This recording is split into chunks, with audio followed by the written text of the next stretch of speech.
Hi, this is Maggie from Crafts the Charm. Thank you for stopping by my channel. I'm so glad you're here.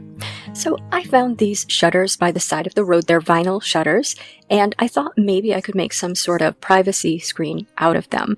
And then, because I do keep an eye on Facebook Marketplace, I found a whole set of shutters that are all the same size and have holes drilled in them pretty consistently where they were attached to the house, and those were free. So all of the shutters for this project were free. So the first thing I did was wash them off, and I started outside with the hose, but then once I had gotten just big globs of dirt off of them, I brought them inside and scrubbed them with dishwashing liquid and a scrub brush, and then rinsed them off really well because we are going to be painting them, so I do want them to have a good surface. I want to add a decorative element to the shutters in the middle. The inspiration for the look of these shutters is the cabinet that I made last year, and the inspiration for that was a cabinet in the White Lotus TV series. So I'll link that video here if you're interested. But I wanted to give these shutters some texture that I could dry brush over. So I went to the Dollar Tree to see what I could find that I could attach to the shutters. So I found this pineapple placemat. I thought that maybe I would be able to work with the texture in that. And then the other thing, which has been at the Dollar Tree for quite a while, are these, I don't know what they're called, wooden wall decor. And they come in different styles. So I've bought several of those. I also bought a couple of baskets. So this one has a sort of monstera leaf pattern. And then this other one has just this repeating pattern of sort of crosses.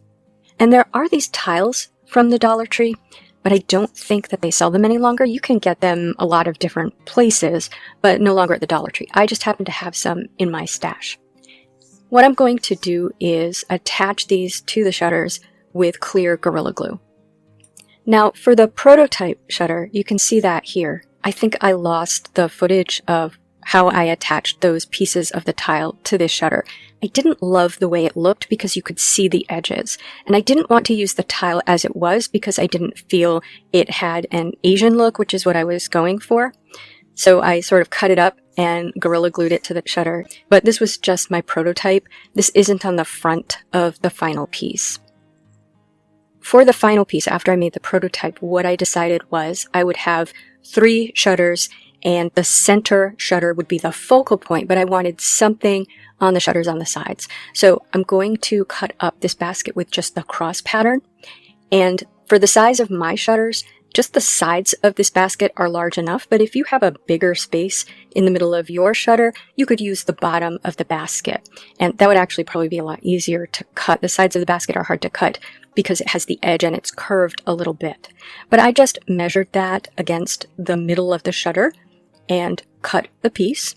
And then I used clear Gorilla Glue to attach it, so that's going to need a little bit of water. Put the Gorilla Glue on one surface and spritz the other surface.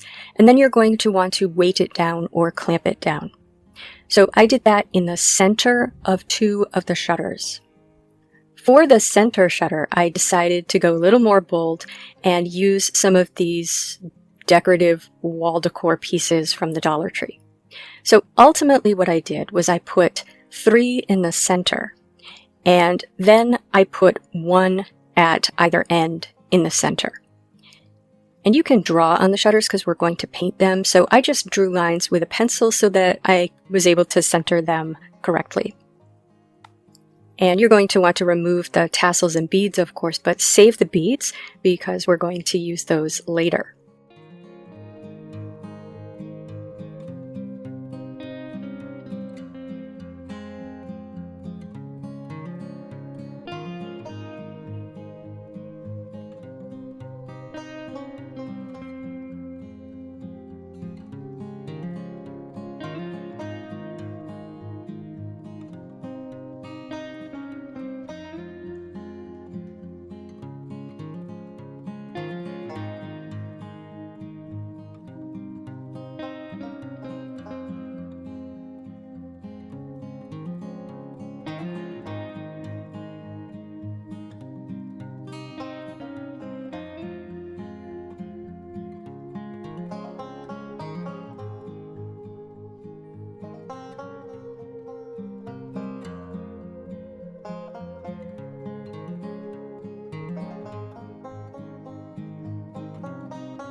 So I did feel like it needed something a little bit more along the edge. So what I did was I took clothespins apart and then put them back together, but, sort of backwards, and put the beads between them. So I did that at the bottom in a sort of L configuration and at the top in an L configuration. And then I did one set just straight between the top and the bottom. I used wood glue to glue those pieces together, and I clamped them. And I used a little bit of spackle on the holes in the beads. And then once they were all dry, I measured again. And with the measurements, I just wanted them to look like they were centered on the decorative pieces that were already there. So I just drew lines and then glued them along the lines. And I weighted those down with some large bottles, like large chlorine bottles, just to hold them in place.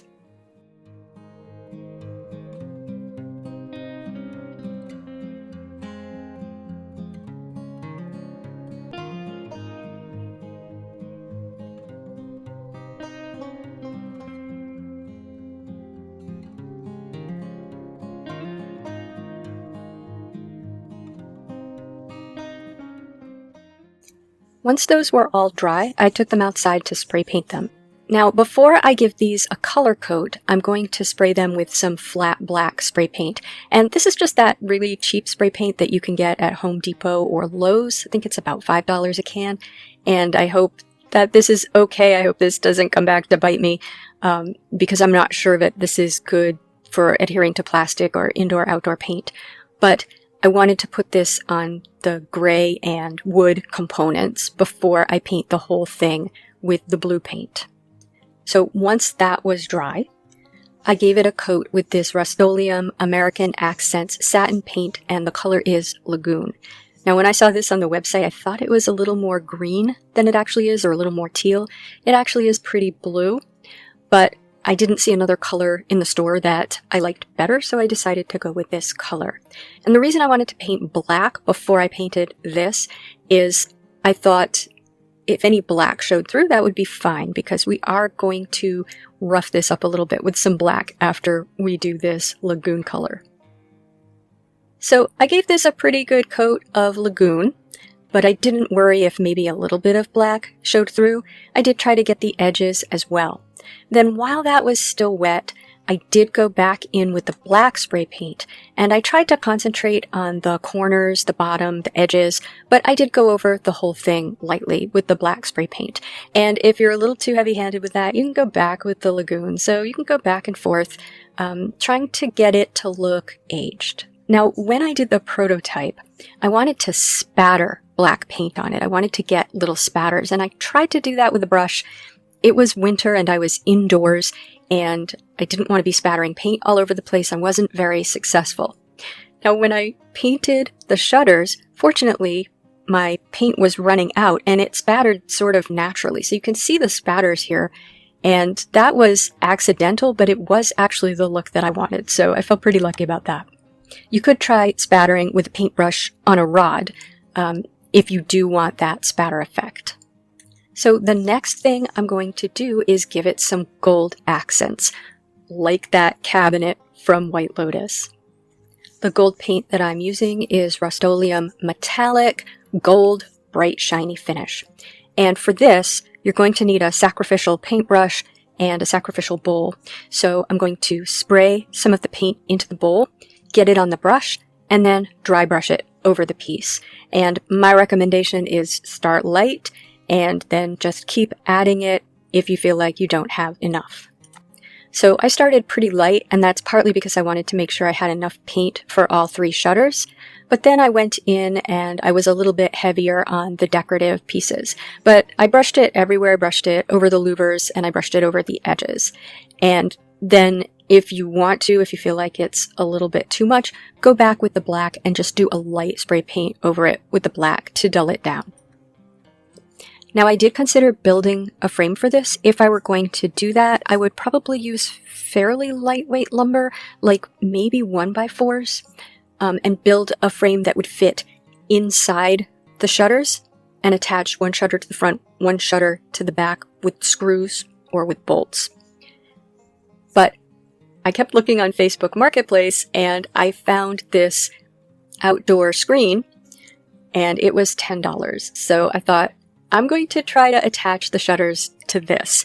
And so that's what I did. I bought some bolts, and these are 1/4-20 by 3.5 inch hex head screw bolts, nuts, flat, and lock washers. And they're fully threaded. You want it so that you can tighten it up. Like, you don't want just the threads at the end. And those fit perfectly through the holes that were already drilled in the shutters. But if the holes weren't in the right place, it would be pretty trivial to drill through these shutters because they're very thin material. So what I did was I just put those through the holes. So I just put plain black shutters on the back, and I put my prototype shutter in the middle on the back. So that one's also painted the teal color. But I just bolted them together. Now, I didn't have enough of these bolts to do the top and the bottom, so I do need to either buy another set of bolts or use something else, like maybe some wire, to just wire the bottoms together. It doesn't need them. It works fine without them. And the great thing about this is I can just unbolt it in the winter and just stack everything up, fold up the screen, and store it very easily that way. So it wouldn't fold up well all bolted together like this, but it's very easy to just take it apart by removing the bolts. Put those in a bag and tie them to the screen would be my recommendation, so they stay with the screen. And then you can just stick it in your garage or a closet or, your basement, and it won't take up very much space to store. But it gives wonderful privacy. So on my deck here, it's a second-story deck, and I feel like my neighbors to the side deserve some privacy, and it gives us privacy from them as well. So this is what it looks like. I'd love to know what you think. Please tell me in the comments. If you liked this video, please give it a thumbs up. And if you enjoy this sort of content, please subscribe to Crafts the Charm. Thank you for spending time with me today. Take care.